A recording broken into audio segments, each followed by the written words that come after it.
আসসালামু আলাইকুম রহমতুল্লাহ। নবম শ্রেণীর প্রিয় শিক্ষার্থীরা কেমন আছো? সবাই আশা করি অনেক ভালো আছো। ষান্মাসিক মূল্যায়ন 2024 নবম শ্রেণী, বিষয় বিজ্ঞান। তো এই বিজ্ঞান বিষয়ে তোমাদের মূল্যায়ন হবে 30/7/2024। ঠিক আছে, সিলেবাস হচ্ছে তোমাদের 1 থেকে 36 পৃষ্ঠা পর্যন্ত।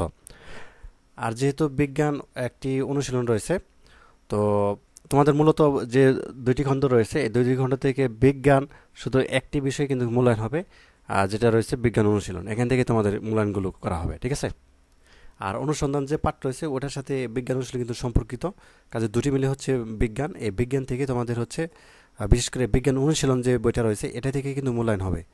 বিষয়টা কি তোমাদেরকে ক্লিয়ার করলাম? তো এখন তোমাদেরকে সিলেবাসটা প্রথমে বুঝতে হবে। ঠিক আছে, আর এই বিষয় মূল্যায়ন হবে তোমাদের সর্বশেষ অর্থাৎ 30/7/2024 তারিখে। সিলেবাস হচ্ছে 1 থেকে 36 নম্বর পৃষ্ঠা পর্যন্ত। ঠিক আছে, তো মাত্র দুটি অভিজ্ঞতা শিখলেই তোমাদের কিন্তু হয়ে যাবে, বেশি শেখা লাগবে না ষান্মাসিকের জন্য। একটি হচ্ছে কি খেলার মাঠে বিজ্ঞান, একটি কি বায়ু দূষণ। তো তোমরা এখন তো সিলেবাসটা বুঝলে এবং পরীক্ষাটি কবে হবে সেটিও বুঝলে, কিভাবে মূল্যায়ন হবে সেটি তোমাদেরকে বলতেছি এবং কি কি প্রশ্ন আসতে পারে সেটিও বলতেছি। ঠিক আছে, তো ভিডিওটি শুরু থেকে শেষ পর্যন্ত দেখো। আর যেহেতু তোমাদের মূল্যায়ন বিষয়ের যে প্রশ্নপত্র আগে দিয়ে দেওয়া হবে, প্রত্যেকটা বিষয়ের সমাধান বা নমুনা উত্তরপত্র কিন্তু আমাদের চ্যানেল দেওয়া হবে, আর যে তাদের স্কুল চ্যানেলে।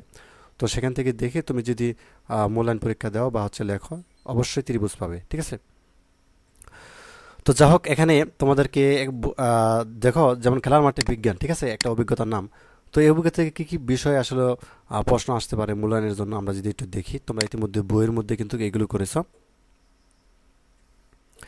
তো এখানে কিন্তু দেখো বিভিন্ন দলীয় কাজ আছে, একক কাজ আছে, বা হচ্ছে বিভিন্ন কিছু তোমাদের হচ্ছে আহ, অর্থাৎ সূত্র দেওয়া হয়েছিল। ঠিক আছে, তো একক কাজ বা দলীয় কাজ যেগুলো দেওয়া আছে বা ছকগুলো দেওয়া আছে, সেগুলো যারা পূরণ করেছো বা মোটামুটি যারা বুঝেছো তারা কিন্তু সহজেই যে মাসিক মূল্যায়ন তারা কিন্তু ভালো করবে। ঠিক আছে, এখন দেখো, যেমন বিভিন্ন ধরনের প্রশ্ন আছে, যেমন ক্লাসে সবাই 5-6 জন ছোট দলে ভাগ হয়ে যাও, দলের কে কোন খেলায় অংশগ্রহণ করতে চাও সেটি ঠিক করে নাও। তো ক্লাসে মোট কতগুলো দল হলো হিসাব করো এবং তোমাদের মধ্যে এক বা একাধিক দল মিলে এক একটি ইভেন্ট আয়োজন এবং ব্যবস্থাপনার দায়িত্ব থাকবে, সে অনুযায়ী কাজ ভাগ করে নাও। ঠিক আছে, চূড়ান্ত খেলাধুলা ইভেন্টের জন্য একটা তারিখ ঠিক করে নাও। এ ব্যাপারে শিক্ষককে পরামর্শ নিতে পারো। তো কোনো একটা ছুটির দিন এই আয়োজন করা যেতে পারে, কিংবা কোনো একদিন স্কুলের পরের ফাঁকে, আচ্ছা পড়ার ফাঁকে হবে, আচ্ছা ফাঁকা সময় একটা সময়টা তো তোমরা এই আয়োজন করতে পারো। বা চূড়ান্ত খেলার আগে সবগুলো ইভেন্ট নিয়ে বেশ কিছু প্রস্তুতির প্রয়োজন। শুরুতে সবচেয়ে পরিচিত আইটেম দৌড়, তার প্রস্তুতি নেওয়া যাক। তো দৌড় প্রতিযোগিতার দায়িত্ব যেসব দল থাকবে তারা প্র্যাকটিসের সময়টাতেও সে সকল শিক্ষার্থী পর্যবেক্ষণ করবে এবং কাজের পারফরমেন্স ভালো তা দেখে সে অনুযায়ী চূড়ান্ত খেলায় কারা অংশগ্রহণ করতে পারে তার একটা তালিকা তৈরি করবে। তো শুরু করা যাক প্র্যাকটিস সেশন। তো দৌড়ে প্র্যাকটিস তোমাদের দল থেকে কে অংশগ্রহণ করেছে তার নামটা এখানে লিখে রাখো। এখন আমি তোমাদেরকে বোঝাচ্ছি, এই যে আমরা যে বিষয়গুলো পড়লাম, যে যে কোনো একটা বিষয়ে তোমাদেরকে হচ্ছে যে কাজগুলো দেওয়া আছে, দৌড় প্রতিযোগিতা বা যে কাজগুলো, এইগুলোই তোমাদেরকে মূলত মূল্যায়নের দিন দেওয়া হবে। এবং এখানে আরও অনেকগুলো রয়েছে, অর্থাৎ ধাপে ধাপে যেগুলো তোমরা করেছো, যে এই যে ছক পূরণ করেছো বা হচ্ছে তোমরা যে কাজগুলো করেছো মূলত এইগুলোই আসবে। ঠিক আছে, এইগুলোই আসবে, অন্য কোনো কিছু আসবে না। এইগুলোই হয়তো তো, যেমন এখানে একটা আছে ক্রিকেট খেলা দেখতে তোমার কেমন লাগে, তোমাদের মধ্যে কারো কি স্পিন বোলিং এর পেস বোলিং পার্থক্য জানো? যারা জানো না তাদের বন্ধুর কাছ থেকে জেনে নিতে পারো। এবার একটু ভেবে দেখে দাও, স্পিন বোলাররা মোটামুটি এক জায়গায় দাঁড়িয়ে থেকে বল করেন, কিন্তু পেস বোলাররা দূরে থেকে ছুটে এসে বল করেন কেন?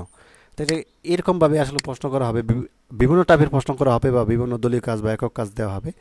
অর্থাৎ তোমরা যে বিজ্ঞান অনুশীলন বই থেকে যে কাজগুলো করেছো ইতিমধ্যে, এইগুলো জাস্ট প্র্যাকটিস করে এবং সবগুলো যে পূরণ করেছো সেগুলো দেখো, তাহলেই হবে। ঠিক আছে, অন্য কিছু না। এই প্রশ্নগুলোই ঘুরে ফিরে এগুলোই আসবে। ঠিক আছে, বইয়ের মধ্যে যে প্রশ্নগুলো আছে এগুলোই আসবে। যেমন এরকম একটা অঙ্ক দিতে পারে। ঠিক আছে, তোমার 50 কেজি বরের বন্ধু একটি 250 কেজি বরের মোটরসাইকেলে, তো এটা কিন্তু আমরা করাইছিলাম। তো বর বেগের আসলে বের করতে বলা হয়েছিল, তো আমরা বের করেছিলাম। এরকমভাবে একটা দিতে পারে সমাধান, অর্থাৎ প্রশ্ন দিতে পারে, এটা আমরা সমাধান করব মানে যদি দেয়। তো এরকমভাবে এগুলোই আসবে আর কি, এগুলো প্র্যাকটিস করো তাহলেই হবে। যেমন এখানে একটা দেওয়া আছে। ঠিক আছে, তো এইগুলো বেশি বেশি প্র্যাকটিস করো। আর মৌলিক বলের নামগুলো কিছু মুখস্থ করো বা হচ্ছে শিখো। ঠিক আছে, বা বিভিন্ন টাইপের যে অর্থাৎ প্রশ্ন দেওয়া আছে এগুলো হচ্ছে সমাধান করো, যে সমস্যাগুলো দেওয়া আছে বিশেষ করে প্রশ্ন, এগুলো কীভাবে সমাধান করেছি আমরা ইতিমধ্যে কিন্তু চ্যানেল দেওয়া আছে, এগুলো একটু প্র্যাকটিস করো তাহলে হবে। এইগুলোই আসবে, ঘুরে ফিরে এইগুলোই আসবে। তো তো এই ছিল। ধন্যবাদ সবাইকে এই ভিডিও দেখার জন্য। আল্লাহ হাফিজ।